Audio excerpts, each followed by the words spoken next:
ফাইন্না খালাকনাকুম মিন তুরাব।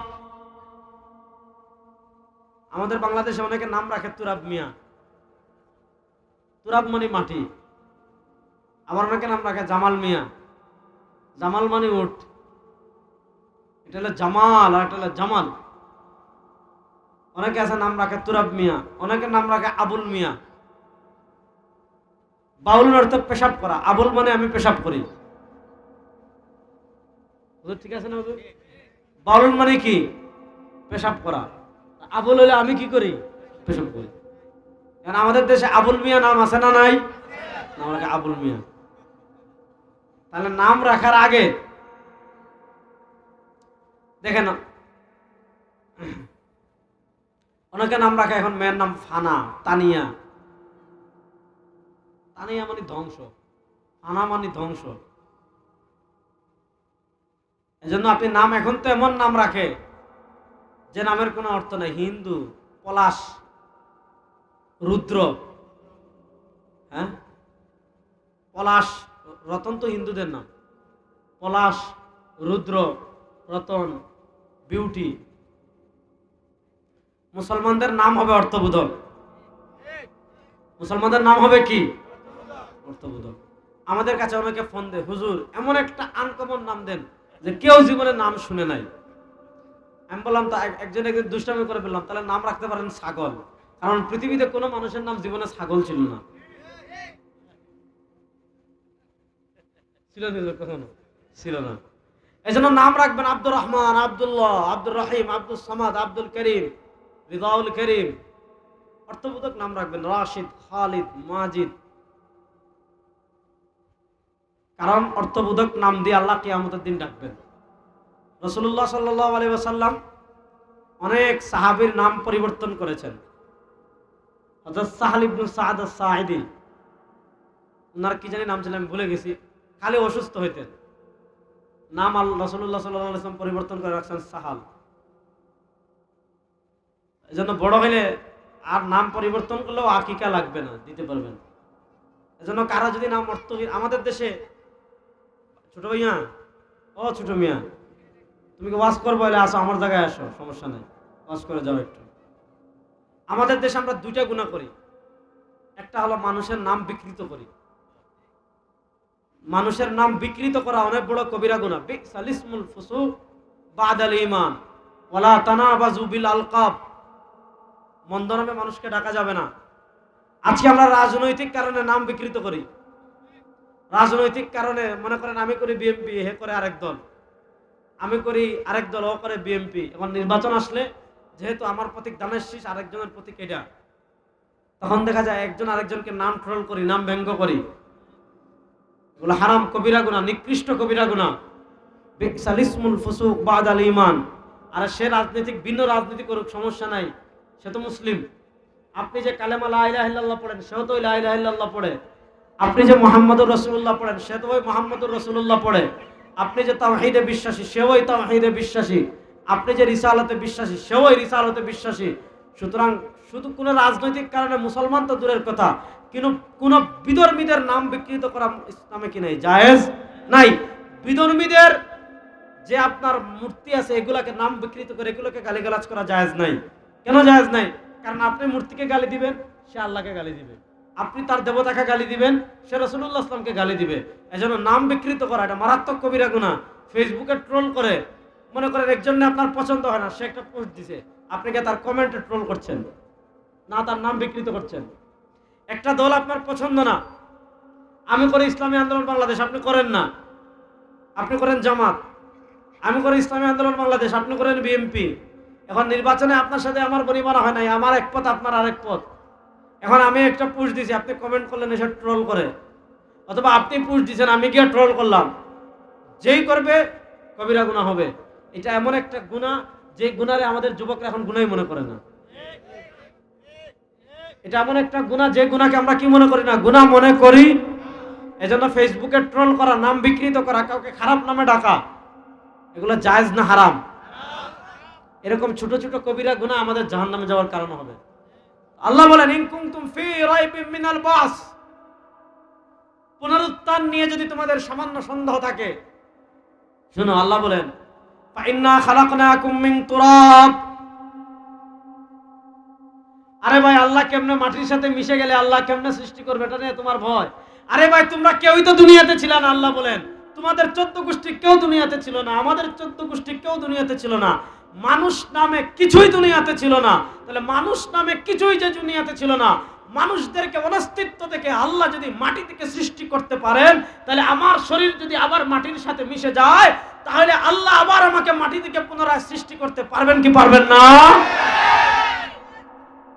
এখানে একটা সংশোধনী দিয়ে যাই। দেখেন, আমাদের শরীর মাটি, বলেন আমাদের শরীর মাটি। দেখেন, আল্লাহ তাআলা কোথাও বলেছেন আমি তোমাদেরকে সৃষ্টি করেছি মাটি থেকে, আল্লাহ কোথাও বলেছেন আমি সৃষ্টি করেছি বীর্য থেকে, আল্লাহ কোথাও বলেছেন আমি সৃষ্টি করেছি রক্তপিণ্ড থেকে। ইকরা বিসমি রাব্বিকাল্লাযী খালাক, খালাকাল ইনসানা মিন আলাক, হ্যাঁ, মিন মাইম মাহিন। আসলে সবগুলো আয়াত সত্য, কোনো দ্বন্দ্ব নাই। কেমনে? আমি একটা উদাহরণ দিয়ে আপনাদেরকে বুঝাই, তাহলে সহজে বুঝবেন। আচ্ছা বলেন তো, এটা কি? যুবকরা কথা বলেন, আমি বুঝলাম না। এটা কি? টুপি। উদাহরণ দিয়ে বুঝেন। এই টুপি হয়েছে কি দিয়ে? সুতা থেকে। টুপি হয়েছে কি থেকে? সুতা থেকে। সুতা বানিয়েছে কি দিয়ে? তুলার থেকে। আপনার তুলা থেকে যে এই যে যে আপনার কি বলে এটারে, এই তুলা না বলে, মানে টুপি হয়েছে সুতা থেকে, আর সুতা হয়েছে কিসের থেকে? হ্যাঁ, পাট। হ্যাঁ, অনেক কিছু থেকে বানায়। আচ্ছা, এখন আপনি মনে করেন যে এটা তো তুলা, রেশমি তুলা, তুলার থেকে সুতা, সুতার থেকে টুপি, ছিঁড়ে ফেললেন যে তুলা বের করুন, এটা টুকরা টুকরা করলেও পাবেন। প্লাস্টিক বানাইছে কি দিয়ে? রাবার দিয়ে। বলেন প্লাস্টিক বানাইছে কি দিয়ে? এখন আপনি এটা বাইঙ্গা টুকরা টুকরা করে ফেলছেন যে প্লাস্টিকের ভিতর থেকে রাবার বের করব, পাইবেন? অর্থাৎ রাবারটাকে মেশিনে, মনোযোগ, রাবারটাকে মেশিনে দিয়েছে, মেশিন এটাকে মডিফাই করতে করতে করতে করতে করতে করতে রাবার থেকে হয়েছে প্লাস্টিক, প্লাস্টিককে আবার কেটে সুন্দর করে বানাইছে বোতল। অর্থাৎ একটা থেকে আপনার সিস্টেম হতে হতে হতে হতে আরেকটা আসছে। এখন কেউ যদি বলে সুতা দিয়ে টুপি, এটাও ঠিক। কেউ যদি বলে তুলা দিয়ে টুপি, এটাও ঠিক। আবার কেউ যদি বলে টুপি, এটাও ঠিক। কোনোটা ভুল না। ঠিক তেমনি ভাবে আল্লাহ তাআলা আমাদের সৃষ্টির সূচনা করেছেন মাটি থেকে। মাটিকে আল্লাহ তাআলা প্রসেস করে বানিয়েছেন বীর্য, বীর্যকে আল্লাহ তাআলা প্রসেস করে বানিয়েছেন রক্ত, রক্তকে আল্লাহ তাআলা প্রসেস করে বানিয়েছেন গোশত, গোশত আর প্রসেস করে আল্লাহ আবার বানিয়েছেন হাড্ডি। এরপর আল্লাহ আবার প্রসেস করে বানিয়েছেন কি? হাড্ডি আর চর্বিকে আল্লাহ তাআলা এক করেছেন। আল্লাহ তাআলা পবিত্র কোরআনে 18 নম্বর পারায় এই প্রসেস নিয়ে আলোচনা করেছেন। আল্লাহ তাআলা 18 নম্বর পারায় বলেন, যে আমি একটু পড়ে শোনাই আপনাদের। আল্লাহ তাআলা 18 নম্বর পারায় বলেন, ওয়ালাকাদ খালাকনাল ইনসান মিন সুলালাতিন মিন তিন সুম্মা জাআলনাহু নুতফাতান ফি ক্বারারিম মাকিন সুম্মা খালাকনান নুতফাতা আলাকাতান ফাখালাকনাল আলাকাতা মুদগাতান ফাখালাকনাল মুদগাতা ইযামান ফাকাসাওনাল ইযামা লাহমা সুম্মা আনশানাহু খালকান আখার ফাতাবারাকাল্লাহু আহসানুল খালিকিন। আল্লাহ তাআলা মাটির থেকে প্রসেস করতে করতে রক্ত, আপনার বীর্য, বীর্যকে প্রসেস করে আল্লাহ রক্তপিণ্ড, রক্তপিণ্ডকে প্রসেস করে আল্লাহ গোশত, এরপর আল্লাহ হাড্ডি, এরপর আল্লাহ প্রসেস করে আল্লাহ তাআলা হাড্ডি আর গোশতকে এক করে দিয়েছেন। এইভাবে 40 দিন প্রসেস করে করে ফাতাবারাকাল্লাহু আহসানুল খালিকিন। আমাদেরকে এত সুন্দর অবয়ব দিয়ে সৃষ্টি করেছেন কে? আল্লাহ। জোরে বলেন, এত সুন্দর প্রসেস দিয়ে সৃষ্টি করেছেন, এত সুন্দর অবয়ব দিয়ে সৃষ্টি করেছেন কে? আল্লাহ। না আপনি ডারউইনের মতো বলবেন আমাদের 14 পুরুষ আগে বান্দরা ছিল। আপনি বান্দরের বাচ্চা হতে পারেন, আমার সমস্যা নাই। আপনি ছাগলের বাচ্চা হতে পারেন, আমার সমস্যা নাই। আপনি শুয়োরের বাচ্চা হতে পারেন, আমার সমস্যা নাই। কিন্তু বাংলাদেশের শিক্ষা সিলেবাসে ডারউইনের বিবর্তনবাদ পড়িয়ে আমার বাচ্চার বিশ্বাসকে যদি কোরআনের বিশ্বাসের বিপরীত বিশ্বাস শিখাতে চান, বাংলাদেশে আরেকটা লড়াই হবে ইনশাআল্লাহ। প্রস্তুত আছেন তো যুবকরা? ইনশাআল্লাহ। আমাদের বাচ্চাদেরকে পড়ানোর আর কিছু পায় না। বাচ্চাদেরকে পড়ায় তোমার 14 গোষ্ঠী আগে বান্দর ছিল, আর বান্দর লাফাইতে লাফাইতে লেজ পড়ে গেছে হঠাৎ। আরো কিছুদিন পর বান্দর এটা সোজা হয়ে মানুষ হয়ে গেছে। আচ্ছা রে ভাই, বান্দর যদি বুড়া হইতে হইতে হইতে হইতে মানুষ হইতো, আমাদের সিলেটে একটা টিলা আছে, চাষনি ফিরের টিলা, এটারে বলে বানরের টিলা। বান্দর বুড়া হইতে হইতে হইতে হইতে শরীরে পশম পড়ে গেছে। আপনি গড়ে না রাখেন, দেখেন একটা মানুষ হয় কিনা জীবনে। আমি একবার দুষ্টামি করে বলছিলাম যে বান্দর যেহেতু মানুষ হবে, এক কাজ করে আপনার ছেলেরা বা মেয়েরা বান্দরের সাথে বিয়ে দিয়ে দেন, ঘরে আটকাই রাখেন, এটা তো কিছুদিন পর এমনি মানুষ হয়ে যাবে। তাহলে আমাদেরকে সৃষ্টি করেছেন কে? জোরে বলেন, আরো জোরে বলেন, আরো জোরে বলেন, আরো জোরে বলেন। নাস্তিকতাবাদী আর আমাদের বিশ্বাসের মৌলিক পার্থক্যের জায়গা হলো, তাদের কাছে যুক্তি হলো সবচেয়ে বড়, আর আমরা বলি ভাই যে যুক্তি কোরআনের সাথে মিলে, যে যুক্তি সুন্নাহর সাথে মিলে, যে যুক্তি ইসলামের সাথে মিলে, ওই যুক্তিকে আমরা মাথার উপর রাখি। আর যেই যুক্তি কোরআনের সাথে মিলে না, যে প্রযুক্তি, যে বিজ্ঞান কোরআনের সাথে মিলে না, ওই বিজ্ঞানে আমরা মাত্র 1000 বার লাথি মারি। বলেন ঠিক না বেটি? আচ্ছা, তারা বলে মৃত্যু মানে শেষ, আর আমরা বলি মৃত্যু মানে শেষ না, মৃত্যু মানে সূচনা। বুঝছেন? তারা বলে মৃত্যু মানে শেষ, আর আমরা বলি মৃত্যু মানে শেষ না, মৃত্যু মানে আরেক জীবনের সূচনা।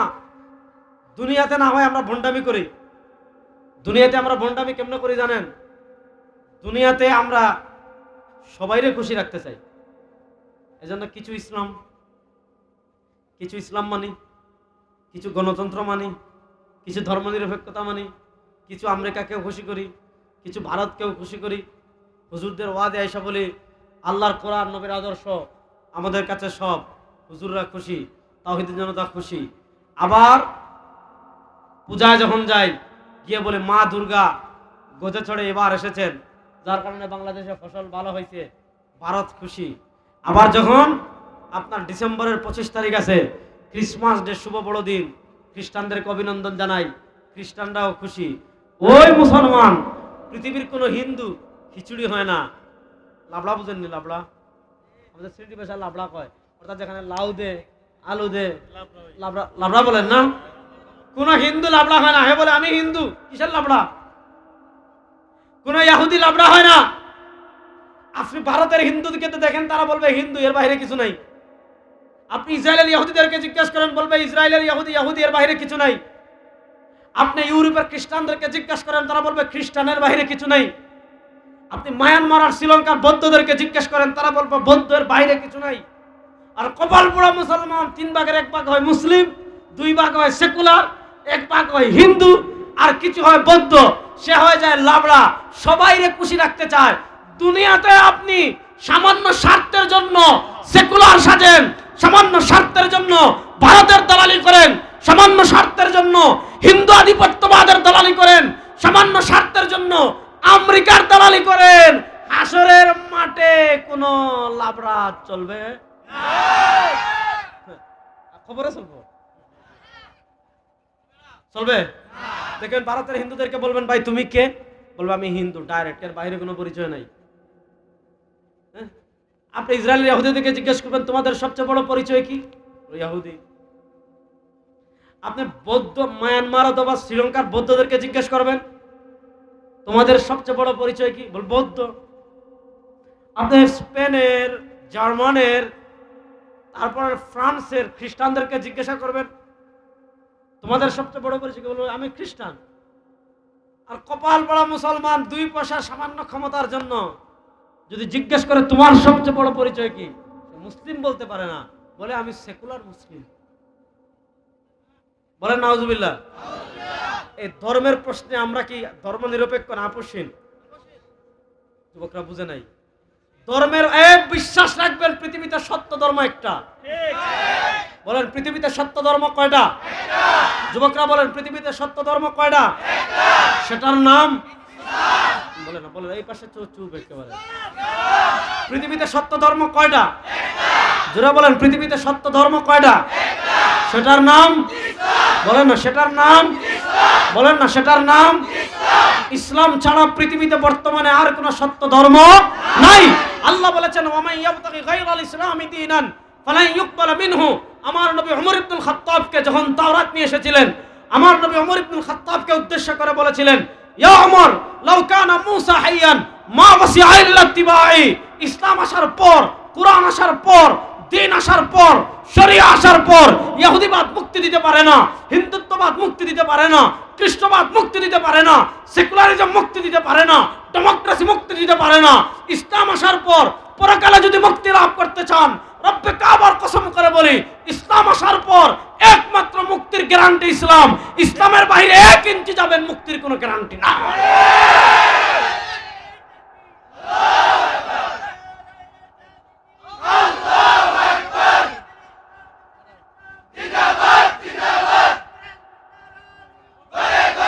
হয় না কাকা, 1 মিনিট দাঁড়ান।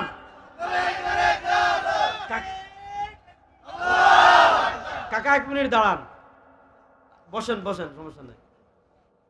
আচ্ছা, কোরআন কি এখন দিন না রাত? আপনাদের দিন মনে হয় না, জুড়ে বলেন এখন দিন না রাত? এই যে রাতের অন্ধকার দূর করার জন্য লাইট জ্বালাইছেন, তাই তো? লাইট জ্বালাইছেন না? এখন আমাদের জাতীয় মসজিদ বাইতুল মুকাররমে যাবেন, ওখানেও অন্ধকার, ওখানেও লাইট জ্বালানো।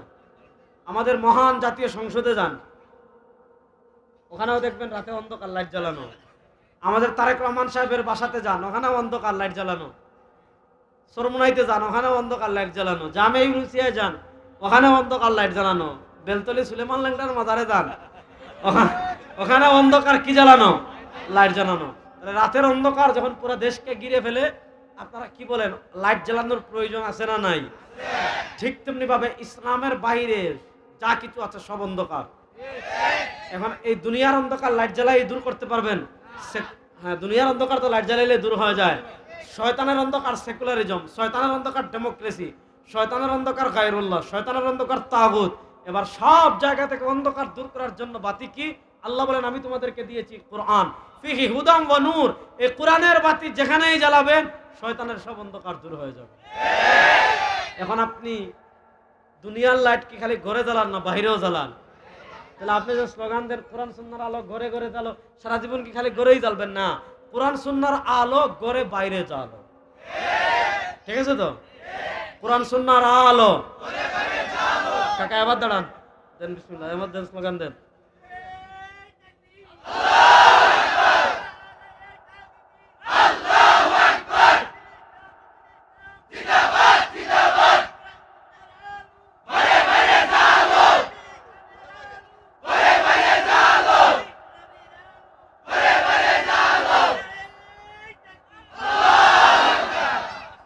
কাকি আছেন এখনো? মাশাআল্লাহ।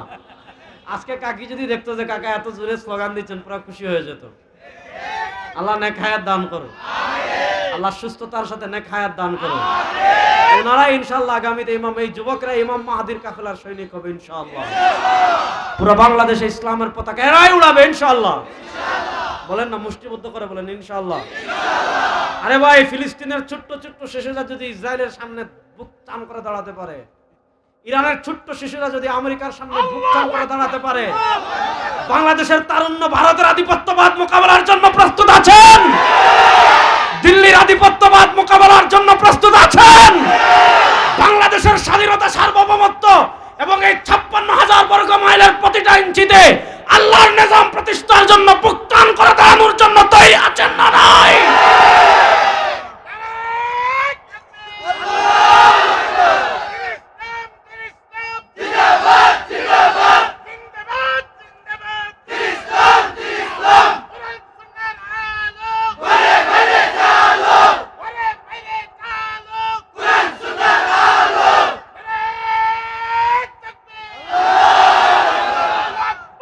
এরকম কপাল পোড়া মুসলমান আমাদের দেশে আছে না নাই?